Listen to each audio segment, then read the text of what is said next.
Qual o cenário de conflitos armados na África atualmente? Acredita que desde a publicação do seu artigo até o ano em que estamos tenha melhorado a situação em algumas regiões? Bom dia a todos e a todas. Bom dia, Cauana, pelo convite. E é um prazer conversar com vocês. Eu acho que tem um problema que a mídia ocidental, ou voluntariamente ou involuntariamente, coloca em relação ao continente africano. Porque dos 55 países que tem o continente, no máximo 10 que estão em conflito. E a mídia sempre foca esses que estão em conflito. Tá? Então, eu diria que é um exagero a negatividade que se coloca sobre o continente africano. Tá?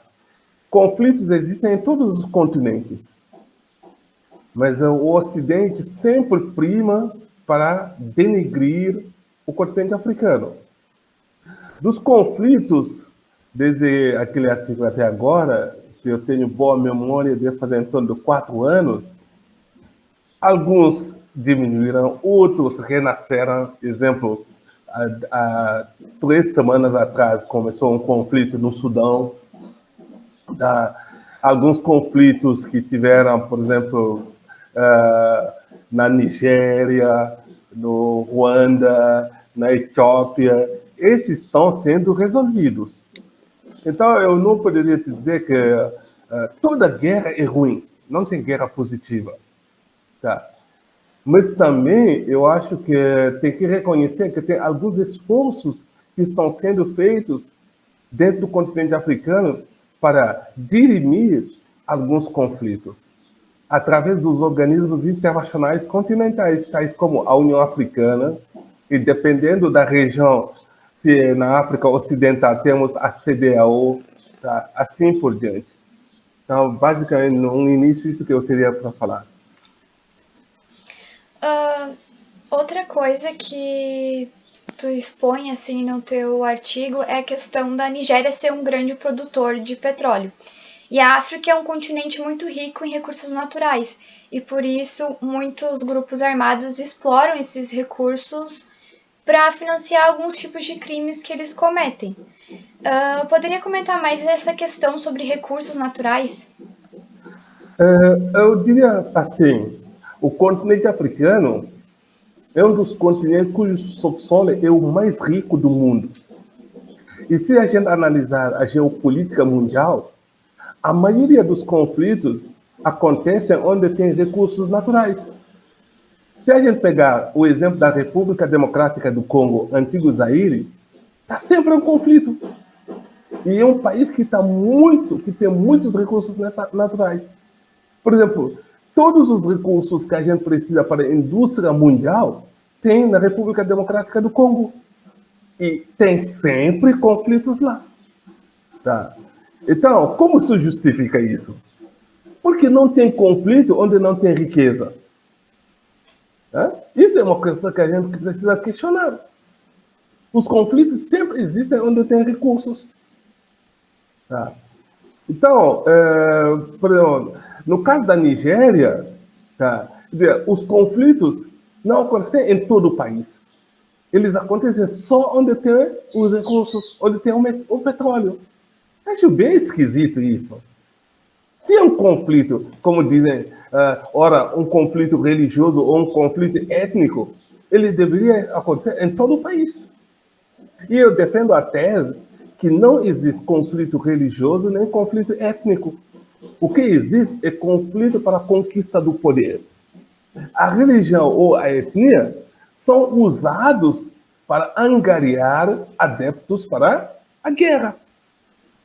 Eu costumo dizer para meus alunos, se eu quiser fazer um conflito aqui no Brasil, eu posso usar 2 aspectos e vou angariar adeptos. Ou o carnaval, ou o futebol. Tá? Infelizmente, essa é a triste realidade. Entrando então nessa questão da religião, tu cita a questão da identidade e trazendo pela questão da religião. E a gente vê ações do Estado Islâmico e ramificações deles espalhadas por várias regiões, que é a questão de ataques a minorias religiosas. Muitas regiões são majoritariamente da religião islâmica, e a gente vê que a liberdade religiosa é vista no mundo, assim, em várias partes do mundo, como um direito fundamental. Mas a respeito dos países africanos, como que é essa realidade? Primeiro, eu sou contra essa denominação Estado Islâmico. Tá? A gente não fala Estado cristão. Então, por que tem que falar Estado Islâmico? E, de dois, o Corão, que é o livro sagrado dos muçulmanos, em nenhuma parte ele manda matar. Aliás, não só o Corão. Não tem nenhum livro sagrado que manda matar. Então, primeiro tem que corrigir esse nome. Estado Islâmico, eu sou contra essa denominação. E como eu falei anteriormente, não tem nenhuma guerra religiosa ou étnica. Tá? A religião e a etnia são usados para conquistar adeptos, para ir conquistar o poder. Portanto, que seja na África, na Ásia, na Europa, no Oriente, não posso falar, eu, Alfa, não admito a denominação conflito étnico ou conflito religioso. Tem pessoas, reforçando, que usam a religião e a etnia para ir à guerra. Tá? Porque eu desafio alguém a me mostrar em qualquer livro sagrado onde se recomenda matar os outros. Tá? Então, esses conflitos que existem contra as minorias são conflitos para a conquista do poder ou para angariar adeptos. Tá? Então, eu diria para vocês, a gente precisa ter um olhar crítico, principalmente nós que somos da academia, tá? Contra essa denominação Estado Islâmico. Por exemplo, o que é um Estado? O Estado ele é composto de alguns elementos. Você precisa ter o território delimitado, você precisa ter um governo, você precisa ter uma soberania. Esse dito Estado Islâmico, qual é o território delimitado dele? Não existe.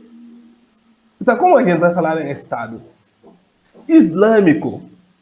Se a gente está dizendo Estado Islâmico, então é um Estado que cobre todas as partes onde tem muçulmanos. E hoje a religião muçulmana é a que mais cresce no mundo. Então, reforçando, nós da academia precisamos ter um espírito crítico e redefinir e criticar essa denominação. Porque eu nunca ouvi falar do Estado cristão. Pergunto por acaso, quando tinha a guerra na Irlanda entre os protestantes e os cristãos, alguém falava em Estado protestante ou Estado cristão? Ninguém falou. Então, por enquanto, é o que eu tinha para falar. Sobre isso, então, eu fiquei com uma dúvida. Qual seria a melhor forma de chamar? Porque sai geralmente assim, o Estado Islâmico ou grupo terrorista. O Estado Islâmico e alguma coisa relacionada assim a terrorismo, alguma coisa assim. Sempre eles botam como se fosse um grupo terrorista. É um nome que criaram para chamar um grupo terrorista Estado Islâmico. Mas como seria a melhor forma de falar sobre isso, então? Olha, eu acho a denominação, ela parte de cada um. Por exemplo, vocês jornalistas, os cientistas políticos ou os juristas, cada um vai cunhar a denominação que quiser e defender essa denominação. Eu, como jurista, não admito a denominação Estado Islâmico. Tá? O que se pode falar são grupos terroristas, grupos rebeldes, aí sim. Agora, Estado Islâmico, eu, Alfa, como jurista e como muçulmano, não aceito essa denominação.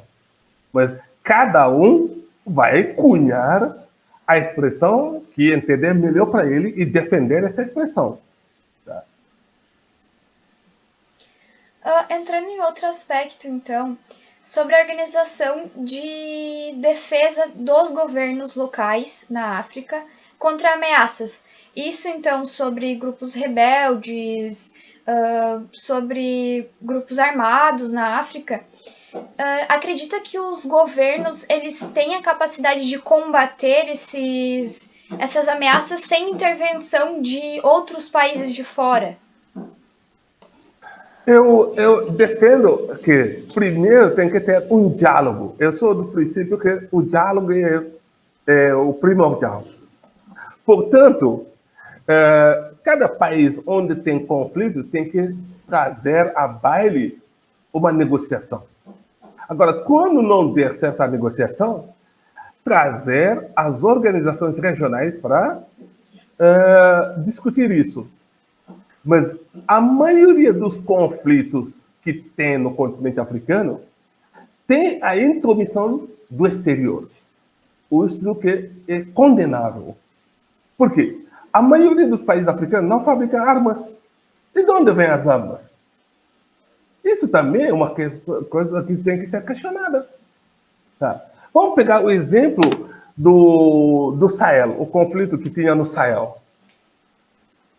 Os franceses, o que levou os franceses para lá? Por quê? A União Africana e a CEDEAO não resolveram isso. E os franceses ficaram anos lá, não resolveram nada. Quando o atual presidente chegou do Mali, mandou embora os franceses. E o Mali está conseguindo resolver isso. Então, a intromissão do Ocidente nas questões africanas, com a cumplicidade de alguns dirigentes africanos, isso é o maior problema do continente africano, dos conflitos no continente africano. Porque se a gente pegar a história do continente, principalmente no período dos impérios, os conflitos eram resolvidos internamente através de diálogos. Por que agora a gente não pode fazer isso? Porque, no meu entender, tem a intromissão do exterior, principalmente do Ocidente, com a cumplicidade de dirigentes africanos. E sobre essas intervenções internacionais, na tua visão, assim, tu acredita que elas mais atrapalham do que ajudam? Porque muitas vezes eles acabam tirando a própria autonomia dos governos locais que têm de resolver seus próprios conflitos, assim como tu disse, no diálogo, em vez de começar, então, conflitos armados. Com certeza, a intervenção externa, ela sempre cria problemas. Por quê? Não sejamos ingênuos. Quando o exterior vem, porque ele quer alguma coisa.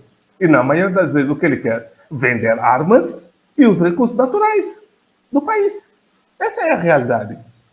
Tá? Por exemplo, voltando de novo na questão do Mali. Quando os franceses estavam lá, o que foi descoberto? Isso não é o que estou falando, a mídia mostrou isso. O roubo do ouro que estava acontecendo lá. Os militares franceses explorando o ouro do Mali sem que isso traga benefício para o país do Mali, ou a população do Mali. Tá? Isso é um exemplo, entre outros, que a gente poderia mencionar, que a mídia coloca, não eu, Alfa, que estou colocando. Tá? Então, para mim, reforçando, de novo, quem tem que resolver esses conflitos são os locais. As populações locais. Quando não conseguem, os organismos internacionais africanos, em primeiro lugar. E, por fim, a ONU. Então, seguindo também no teu artigo, tu cita um pouco sobre controle dos meios de comunicação e o que infelizmente impede a cobertura desses conflitos, muitas vezes, de mostrar mais na mídia. Na tua visão, assim, quais os maiores impactos dessa situação? Olha, a mídia não é só na África. Na maioria dos países, a mídia é controlada por uma minoria. Tá? E essa minoria, ela mostra o que interessa a ela, principalmente mostra o que interessa a quem paga ela. Tá? Essa é a grande realidade. Tá? Então, eu digo assim, eu costumo dizer assim, com todo respeito, o jornalista não é um parente. Hoje ele te coloca lá em cima, amanhã ele te coloca lá embaixo. Tá? Ele segue, não todos, óbvio, tem exceções, mas a maioria segue o rumo de quem paga mais. Tá? Então, enquanto a mídia está nas mãos de uma minoria, a gente não pode falar em uma mídia democrática. As redes sociais hoje vêm para amenizar essa falta de democracia das mídias, da imprensa. Tá? Mas antes das redes sociais, a gente estava com as mãos atadas nas mídias de uma minoria. Essa é uma triste realidade. Outro aspecto que a gente vê muito sobre esses conflitos armados é a questão da migração, tanto interna para dentro do país mesmo, como também externa, indo para outros continentes. Em relação a isso, poderia explicar mais o cenário da migração dentro da África? Tá. Ao contrário do que a maioria acha, a migração africana ela é mais intensa internamente do que externamente. Isso tem dados que mostram isso. Tá? Porque o que a mídia mostra? Os africanos que pegam barcos para entrar no Mediterrâneo e a maioria morre lá. Tá? Então, para o mundo, a África os filhos dos africanos estão saindo para fora do continente africano. Isso não é. A maioria da migração é interna. Mas também o ser humano quer paz. Você não vai ficar num país onde tem conflito para morrer. Tá? Então, essas migrações se devem em vários fatores, entre os quais guerra, seca, fome, tá? Assim por diante. Mas isso também é uma coisa que precisa ser trabalhada pelos governos. Certo? Políticas públicas para satisfazer as necessidades da população. Tá? Porque quando a população é satisfeita, ela não vai migrar. Tá? Agora, quando ela não está satisfeita, se ela está morrendo de fome, ela vai buscar onde saciar essa fome. Tá? Mas não que, como a mídia ocidental sempre coloca, que a migração africana ela se deve principalmente por causa da guerra. Não só por causa da guerra. Tem a guerra, tem a instabilidade política, tem a fome, tem a seca. Tá? Essas são algumas das razões das migrações. E reforçando, a migração interna é mais intensa que a migração externa. Sobre essas questões, sobre também políticas públicas, sempre que tem um fim, quando finaliza mesmo de vez o conflito armado, a gente vê que é deixado alguns problemas para trás. Muitas vezes fica regiões um pouco mais desfavorecidas em relação a perca de... Fica inseguro a região, então a população acaba ficando com vários tipos de problemas sociais. Com isso, como que o governo local poderia promover soluções? É conversar com as organizações que tu citou para poder fazer um planejamento. O que poderia ser feito para solucionar esses problemas sociais deixados pós-conflitos? Olha, no meu entender, o que deveria ter é uma boa governança. O que eu chamo uma boa governança? É a participação efetiva da população na tomada das decisões. Não que o governo toma a decisão e vem para impor. Não é isso. Para mim, isso não é uma boa governança. Então, para você ter uma política pública efetiva, ela tem que estar baseada na boa governança. Quando a população participa na tomada das decisões, você tem muitas chances de resolver os problemas. Então, no meu entender, esse é o principal objetivo de uma boa governança, para resolver os conflitos. Mas também, toda vez que tem conflito, tem mágoas, Então, tem que esquecer, não esquecer, mas perdoar os fatos negativos que aconteceram. Isso tem que ser relembrado para que não aconteça novamente.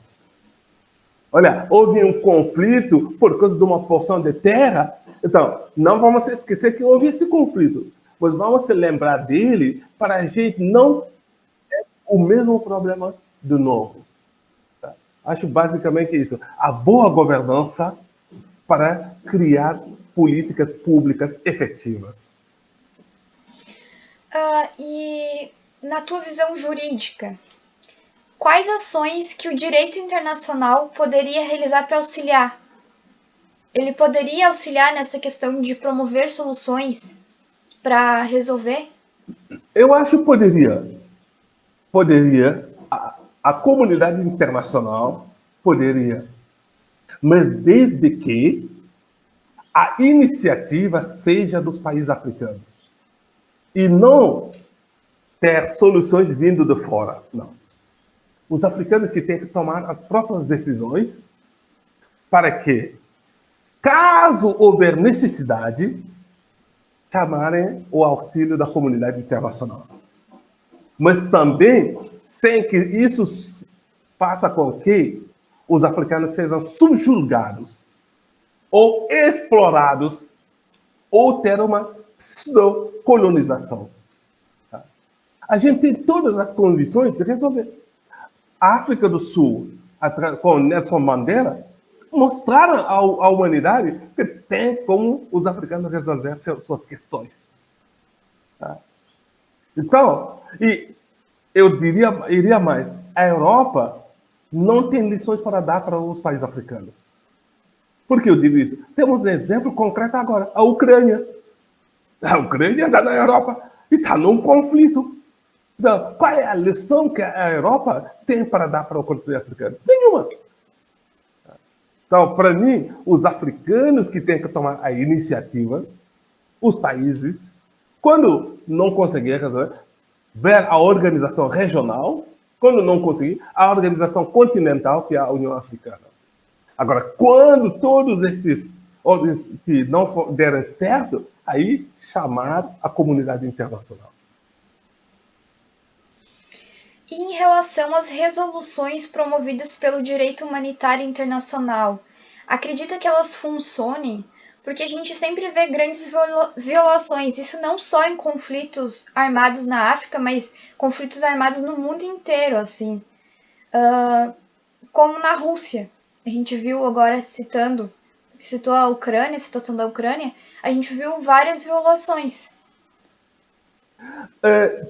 Eu diria assim, que as resoluções da ONU são um mal necessário. Por que eu digo um mal necessário? Ele é necessário para tentar constranger os países que estão violando. É um mal porque eles não têm efeito para os países poderosos. Essas resoluções têm efeito só para os países fracos, principalmente os países africanos. Tá? Então, é por isso que eu digo que as resoluções da ONU, no meu entender, até o presente momento, são um mal necessário. Não sei se tu gostaria de deixar mais algum comentário de tópicos e perguntas que eu tinha eram essas. Não sei se tu quer deixar algum comentário sobre esse tema, alguma coisa que tu acredita que possa acrescentar. Eu acho assim, para resolver alguns conflitos, como eu falei no início, o continente tem 55 países. Desses, no máximo 10 estão em conflito. Então, a comunidade internacional, principalmente a imprensa internacional, parar de focar só as questões negativas do continente. Focar também as questões positivas. 2, a juventude africana também precisa tomar sua responsabilidade para discutir as questões africanas e propor soluções. Tanto a juventude que está no continente, quanto a juventude que está na diáspora. Tá? Então, e deixar bem claro que esses conflitos não trazem benefício para a maioria da população africana. Elas trazem benefícios para as pessoas que ganham com a guerra. Porque tem algumas pessoas que a guerra é um negócio. Tá? E é um negócio para vender armas, um negócio para explorar a população, um negócio para explorar os recursos naturais dos países. Tá? Então, basicamente, o que eu diria, não vamos cair nessa armadilha de dizer que os conflitos na África são conflitos étnicos ou religiosos. Não. Os conflitos, na maioria dos países, e principalmente no continente africano, são conflitos para a conquista do poder. Então, basicamente, o que eu tinha para falar.